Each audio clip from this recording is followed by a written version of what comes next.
avocat nanga Yesu yoleyo ndelakanga ofana pembeni ya papa okata makambo nanga.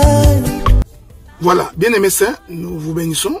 Après avoir suivi la partie 1 ou la partie 1, permettez que nous ajoutions quelques éléments dans la partie 2. Dans la partie, la première partie, nous avions donc expliqué que pour que la guérison de Dieu se manifeste dans ta vie, il faut rester attaché à la parole.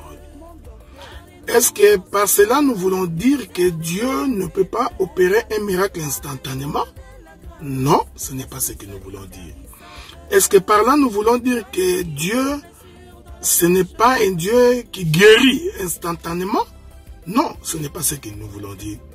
Maintenant, regardez la différence qu'il y a entre Dieu et le marabout. Quand l'Éternel guérit instantanément, il faudrait que cette guérison instantanée t'amène à rester attaché à Dieu. Il faudrait que cette guérison instantanée t'amène sur le chemin de l'Éternel. Donc Dieu ne peut pas te guérir par plaisir de te guérir pour que tu te retrouves dans la vie, dans la rue. Ça, ce sont des féticheurs qui font des choses comme ça. C'est pourquoi je vais donner quelques éléments des Écritures pour attester.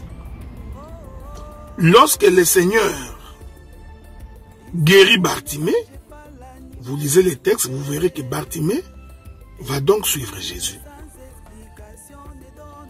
Lorsque le Seigneur croise cet homme qui était né aveugle et que le Seigneur les guérit instantanément, quand vous lisez la suite de l'histoire, vous vous rendrez compte que cet homme-là, la Bible dit qu'il s'est mis à suivre Jésus. Quand Jésus guérit Zachée, Zachée devint le disciple de Jésus.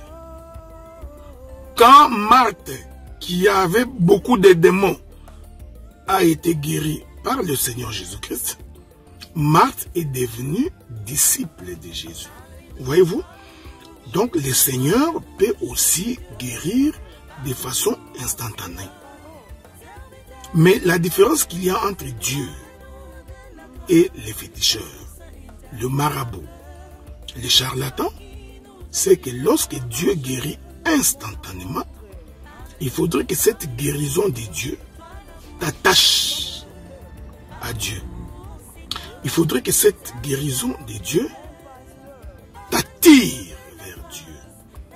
Voyez-vous, comme le Seigneur connaît les fonds de la personne, comme il est celui qui sonde les cœurs et les reins, le Seigneur sait parfaitement bien que cette personne, une fois guérie de façon instantanée, cette guérison l'amènera à suivre le Seigneur.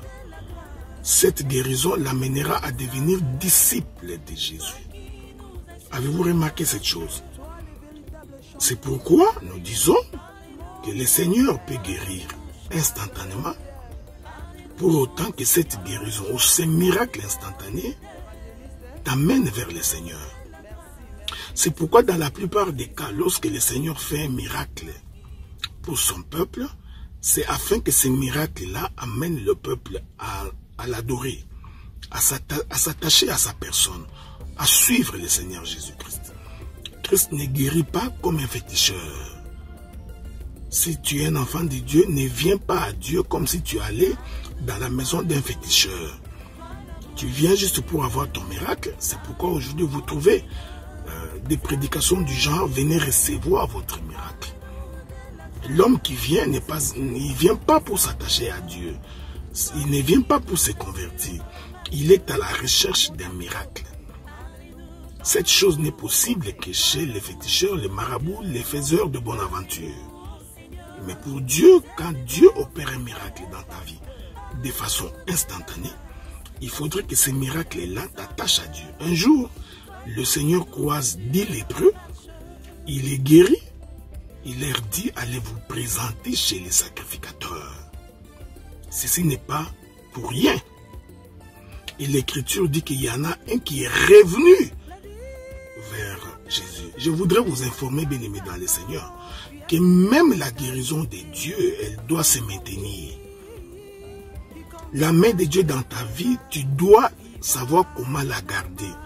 Comment maintenir ta guérison. Comment maintenir ta délivrance. Ce sont des choses, il faut savoir comment les protéger. Nous pouvons prier pour toi aujourd'hui, les démons s'en vont. Mais si tu ne sais pas comment garder ta délivrance, les démons qui sont partis, ils vont revenir. La Bible dit, lorsque l'on chasse un démon dans un corps humain, le démon s'en va, il va se déambuler. Lorsqu'il ne trouve pas un endroit pour entrer, il y reviendra pour visiter son ancienne maison. Et s'il trouve que la maison est vide, il va aller apprendre 7 autres démons. Ils y reviendront et ils entreront dans ce corps et la condition de cet homme deviendra pire qu'avant. Voyez-vous, frère? Donc, la vraie guérison de Dieu, elle doit se protéger, elle doit être gardée. Tu dois donc savoir maintenir ta délivrance. Et la bonne manière de la maintenir, c'est de rester attaché à Dieu, c'est de rester attaché à la parole, c'est de rester attaché aux choses de Dieu. Voyez-vous? Donc, dans toutes les figures des cas, c'est l'attachement à la parole qui donne la vraie guérison, la vraie délivrance. Que Dieu, que la paix de Dieu.